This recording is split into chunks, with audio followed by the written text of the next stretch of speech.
কি হয়েছে? কি হয়েছে? না কিছু না। মনে হচ্ছে তোমার মন খারাপ। আচ্ছা আমি তোমাকে একটা কোশ্চেন আস্ক করি, হ্যাঁ? তুমি সত্যি সত্যি অ্যান্সার দিবা।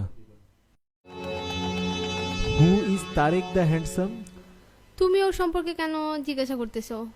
তোমার প্রত্যেকটা প্রোফাইল পিকচারে দেখি লাইক দেয়, আবার তোমার প্রত্যেকটা স্ট্যাটাস আপডেটেও দেখি তার লাইক দেয়া।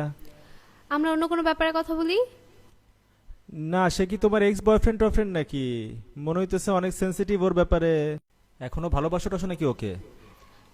আমি ওকে কেন ভালোবাসবো? তুমি আমার একমাত্র ভালোবাসা। তাইলে কি ও তোমার ভাই? না না, এরকম না। Then who the hell is হি?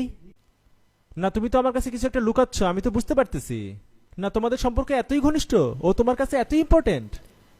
আমি যদি সিক্রেটটা ডিসক্লোজ করি তুমি আমার উপর রাগ করবা।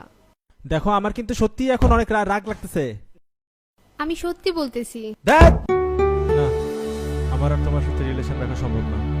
আমি বলবো, কিন্তু তুমি প্রমিস করো আমার উপর রাগ করবা না। আচ্ছা বলো।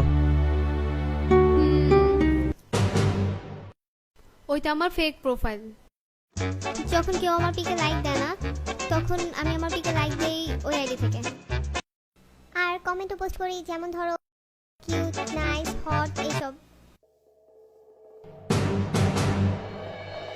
আমায় ভাসাইলি রে, আমায় ডুবাইলি রে, অকুল দরিয়ার বুঝি কুল নাই রে।